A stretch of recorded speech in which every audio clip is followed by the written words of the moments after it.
only members of the public were prepared to follow New Labour and our established tradition of progressive neoliberalism, then the country wouldn't be in half the mess it's in now, mate.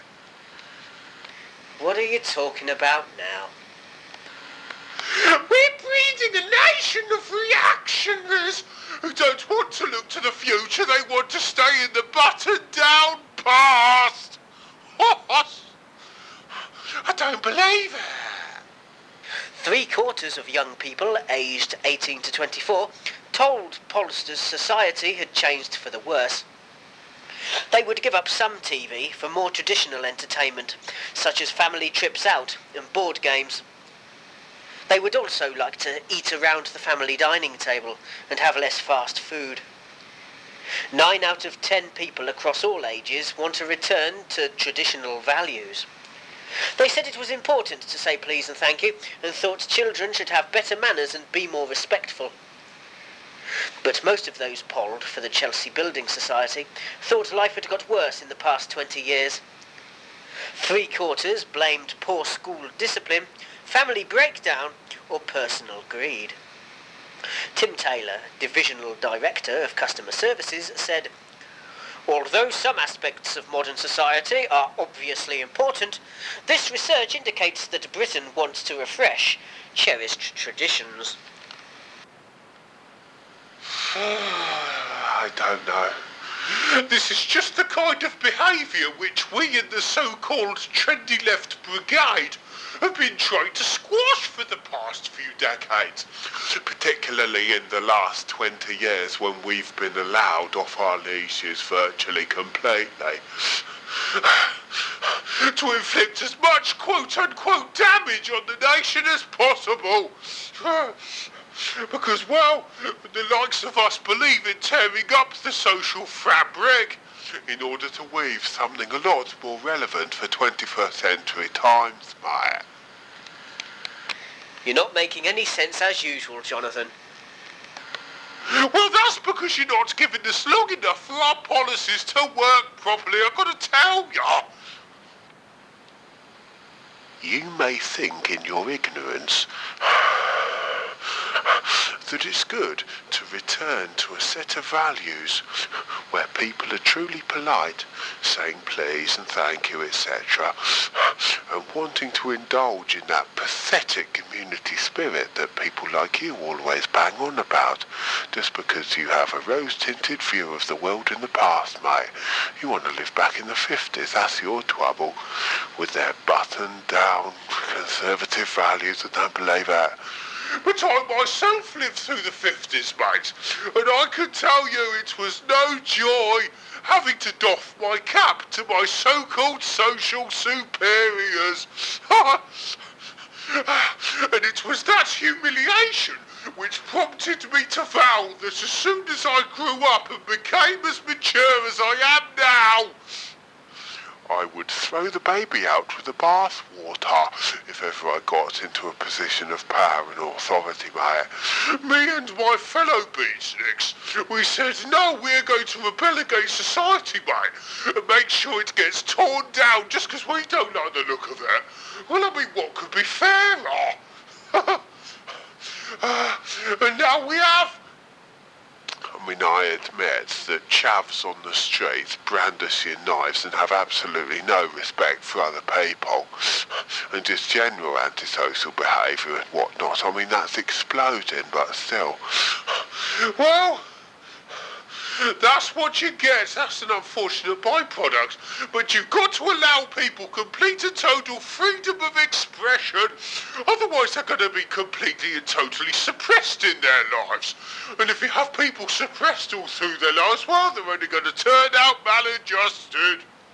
You see, what better ringing endorsement could there possibly be, mate? Other than take notice of the likes of you and turn out to be a complete and total dickhead, perhaps. But somehow I didn't expect any respect for the argument from someone like you. I mean, that's because you're ignorant, isn't it? You're not like somebody like me on the intellectual vanguard. But then I wouldn't expect you to be somebody at your level.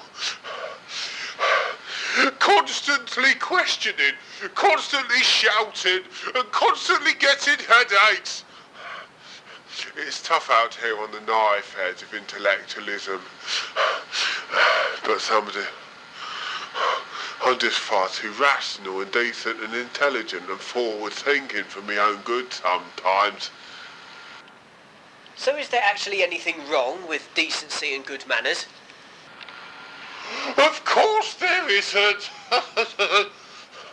The only problem is that decent, ordinary, normal people's perceptions of good manners and decency can often differ violently from that of a left-winger. I've got to tell you, you see, that's where we're rubbing together and generating hate rather than light. You've got to work with your politically correct, trendy left cheers and not against us. You see, that's the trouble, mate. Just because you disagree with us out in the public, you have to buck us all the time. I've never known anything to baby yes.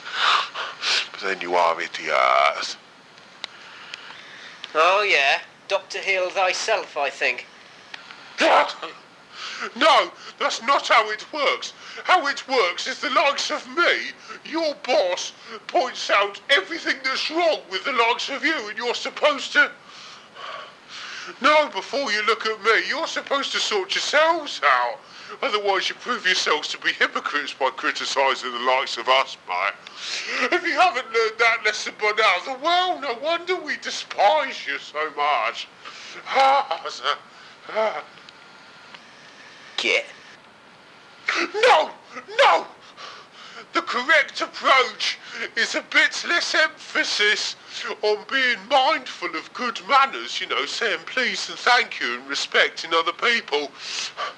And a little bit more emphasis on being frightened of the consequences for saying or doing the wrong thing, mate, in 21st century society. Well, because it'll only teach you bastards out there a lot better lesson in showing decency and tolerance and openness, etc.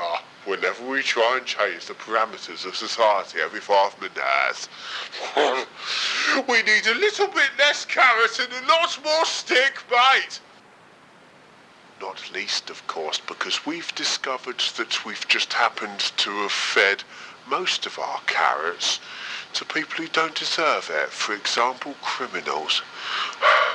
You see, we've got to do something in the name of tolerance and diversity, haven't you? And equality. It turns out that quote-unquote decent, ordinary, normal people like you, public, the establishment have bent over backwards to try and satisfy people like you, mate, and you're still ungrateful and loud-mouthed and opinionated. As your current anti-Labour mentality only just proves, mate. Which is why we've got to start pandering to those people who we now consider to be the most vulnerable in society, due to the fact that they're not tolerated by anybody. Especially now that people in Labour and the European Union want them to have the vote. There's a rich, untapped pool of grateful voters to fish by. You got to show diversity by letting the badly behaved people feel just as validated as decent, ordinary, normal people. Otherwise they're just going to get themselves a complex and have chips on their shoulders, and you can't have that, mate. Well, people of a left-wing persuasion have certainly shown up us members of the public for being wrong, just because we don't happen to be empathetic enough. Well, at last you're getting the hang of it. God's